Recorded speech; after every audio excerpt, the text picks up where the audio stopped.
अब मजदूरी कर, सब्जियों की ये बोरियां उठाकर रसोई घर में रख कर आ।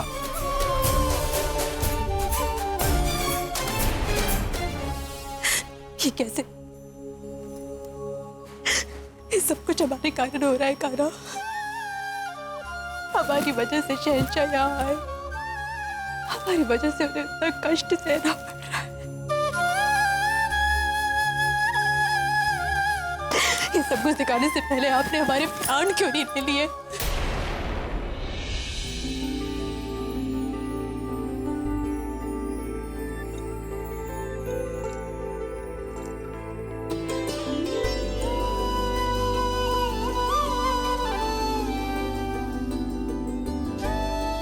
आप खुद को गुनहगार क्यों समझ रही हैं?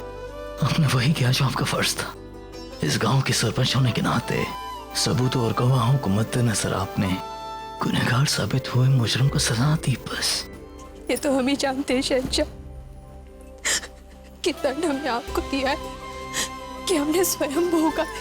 हम जानते हैं कि में लगी चोट का दर्द सबसे पहले आप महसूस करती हैं। यही तो हमारा रिश्ता है। हम दो आंखों की तरह हैं। अगर एक से आंसू बहेगा तो दूसरी को नींद कैसे आएगी? लेकिन आप इस तरह रोएंगी तो हम अपना दर्द कैसे सहन कर पाएंगे? इस तरह रोकर आप हमें और बड़ी सजा दे रही हैं। हम चाहते हैं ना रोएं आप।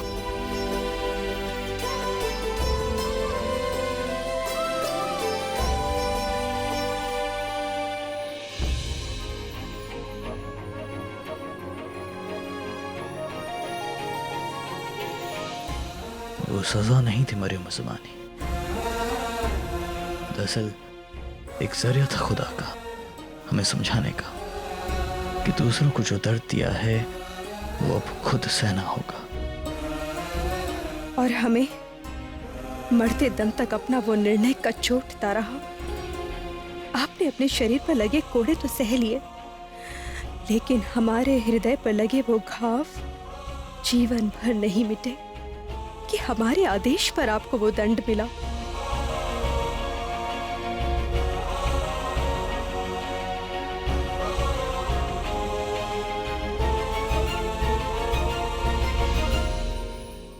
कुतुब, हाकिम मिर्जा की फौज में कितने सिपाही होंगे? कुछ 25,000। ये गिनती तो हमारी फौज से तिगनी है। बेशक वलीयत, लेकिन उन्हें ये नहीं पता कि हम कहाँ हैं। उन्हें ये भी नहीं पता हमारे पास सिपाही कितने हैं। अगर हम शहजादे मुराद की बात मारकर उन पर अचानक हमला कर देते हैं तो घबराहट में वो तितर बितर हो जाएंगे। नहीं चाचा जान, हम किसी भी तरह का खतरा मोड़ना नहीं चाहते हैं। हमले से पहले हम पूरी तरह से चौकस रहना चाहते हैं। हम नहीं चाहते कि उन्हें किसी भी ओर से भाग जाने का मौका मिले।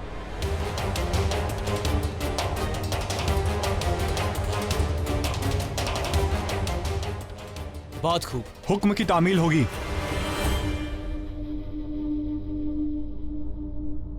शहजादे, आपने उन पर हमले के लिए अपने आप को सबसे मुश्किल जगह पे क्यों रखा?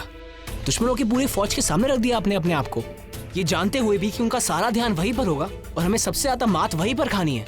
शहजादे, क्या आपको अपने आप से जरा सा भी प्यार नहीं है? कुतुब, जो सिपाह सलार अपने सिपाहियों के सामने सीना ठोक कर खड़ा होना, सिपाहियों के दिल में उसके लिए जगह बनती है। हम अपने सिपाहियों को यकीन दिलाना चाहते हैं कि हम हर हाल में उनके साथ हैं। मरते दम तक उनका साथ नहीं छोड़ेंगे। मौत तो हमारे दुश्मनों की होगी, हम तो जीत का जश्न मनाएंगे। बेशक कुतुब, खुदा का करम है आप पर कि महल में कोई है जो आपकी आने की उम्मीद सजाए बैठी है, अपने मेहंदी लगे हाथों को दुआ में उठाकर आपकी और अपनी मेहंदी की दुआ की सलामती पड़ रही है। अफसोस तो हमारी किस्मत पर है, जिससे हम बेपनाह मोहब्बत करते हैं उसके दिल से दुआ नहीं बल्कि बद्दुआ निकलती है हमारे लिए।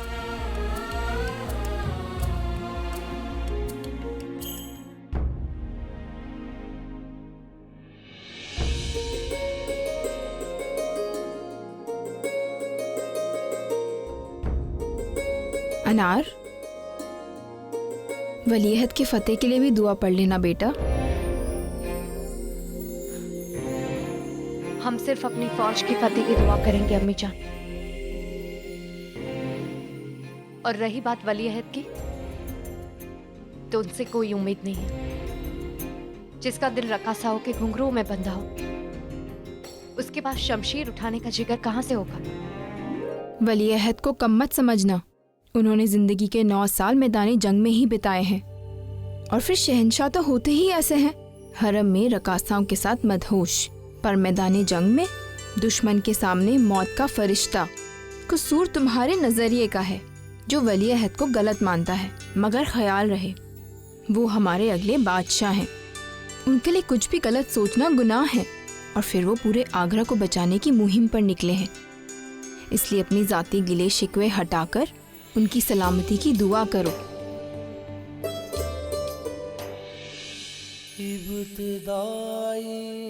इश्क है ये ना सुकून ना चैन, सारी सारी रहना जागे प्यार में दो नैन।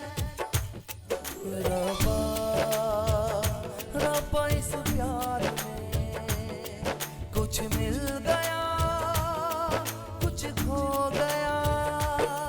रब्बा रब्बा इस प्यार में कुछ मिल गया कुछ खो गया। शहंशाह की तबीयत कैसी है? अब ठीक है। हमने मेहताब के हाथ भोजन लेकर उनके पास भेजा है। वहाँ पर रुकैया बेगम भी उपस्थित है। राधा जी, सेठ जगदेव जी आए हैं। मेरा बस चले ना तो जहर दे के मार डालो उस जगदेव को। 100 कोड़े पड़वाऊं। शहंशाह को कोड़े पड़वाए उसने। धीरज रखो मोती, हम जिस कार्य के लिए यहाँ पर आए हैं वो अधिक महत्व रखता है। और रही बात जगदेव सेठ की, तो समय आने पर शहंशाह उसकी खबर ले ही लेंगे। अभी तुम जाकर रोगियों का ध्यान रखो।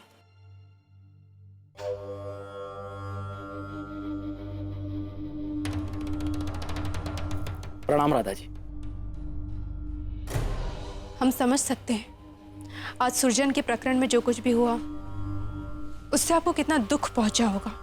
मैं भी समझ सकता हूँ कि सुरजन को दंड देकर आप पर क्या बीती होगी।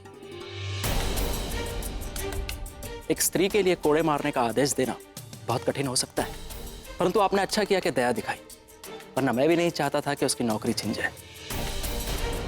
बेचारा गृहस्थी वाला आदमी है। बात स्त्री और पुरुष की नहीं है, बात यह है कि हमें लगा था कि वो दोषी नहीं है। आपका मन बड़ा कोमल है राधा जी। मैं तो सिर्फ ये बताने आया था कि सारी व्यवस्था हो चुकी है। आज होली का दहन होगा और कल रंग खेला जाएगा। ये आपने बहुत अच्छा निर्णय किया जगदेव जी।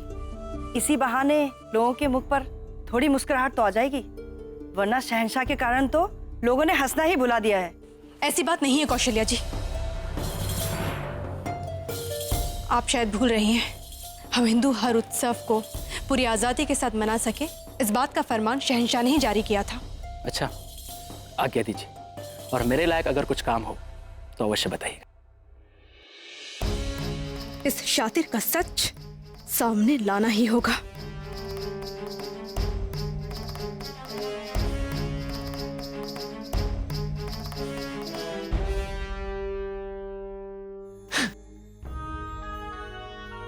अरे माता, आप यहाँ?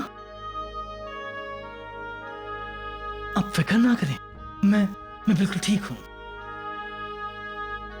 नहीं नहीं, एक सिपाही को तो आदत होती है जंग में जख्म खाने की।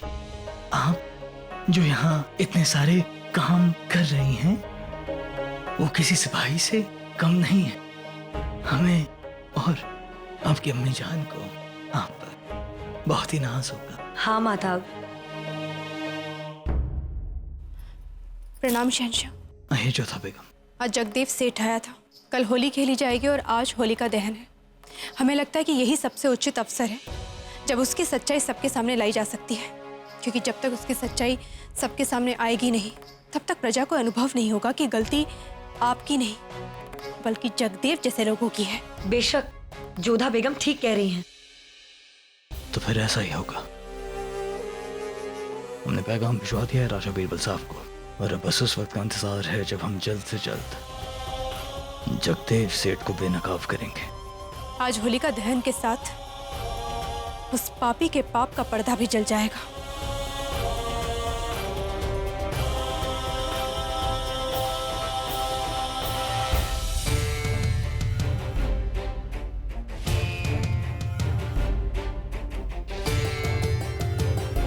जानता है, मैंने तुझे जानबूझकर इस गांव से जाने नहीं दिया, क्योंकि मैं चाहता था तू देखे कि मैं कौन हूं। और तेरे जैसे लोग मेरे सामने कीड़े मकोड़ों से ज्यादा महत्व नहीं रखते।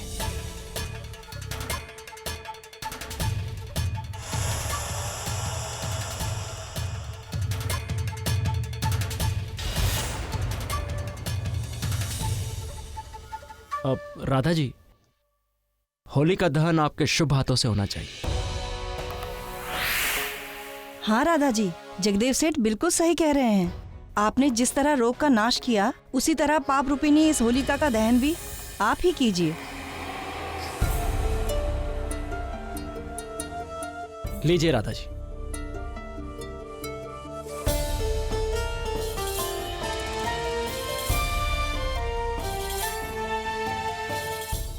होली एक ऐसा त्यौहार होता है जहाँ पर सभी लोग अपने आपसी झगड़े, मन मुटाव सभी को भूलकर एक साथ मिलकर खुशियाँ मनाते हैं।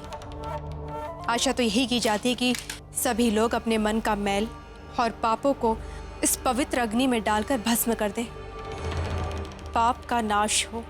बहुत महान विचार है राधा जी आपके, और आपके इसी विचारों से प्रेरित होकर मैं आज सुरजन को क्षमा करता हूं।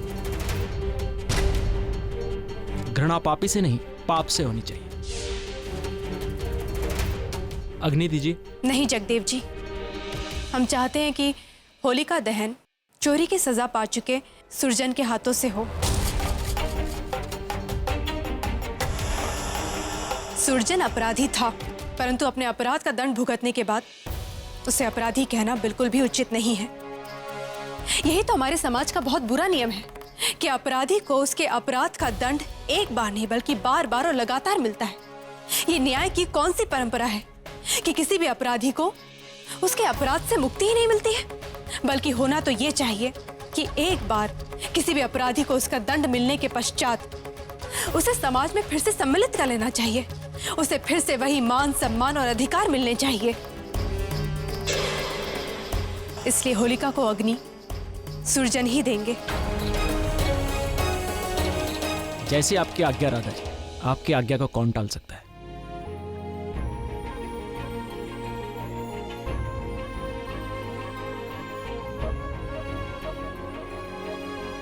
लीजिए।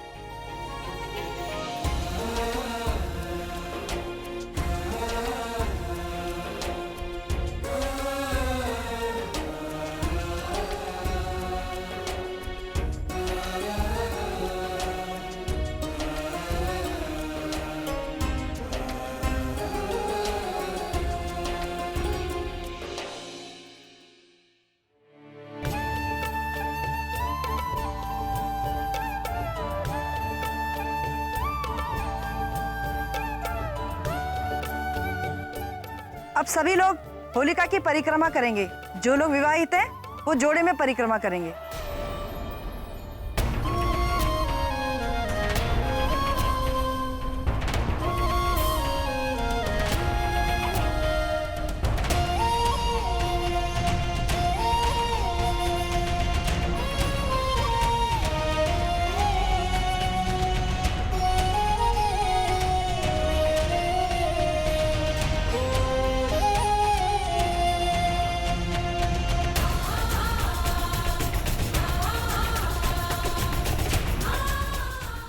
आइए ना राधा जी। नहीं कौशल्या जी, पत्नी केवल अपने पति के साथ परिक्रमा लगाती है। हम जहाँ पर जोड़े हैं वहां नहीं जा सकते। क्यों नहीं राधा जी? आपने मेरे पति को क्षमा किया। आज आपके कारण मैं अपने पति के साथ परिक्रमा कर पा रही हूँ। आप भी हमारे पीछे आकर परिक्रमा कीजिए, ये हमारा सौभाग्य होगा। आइए।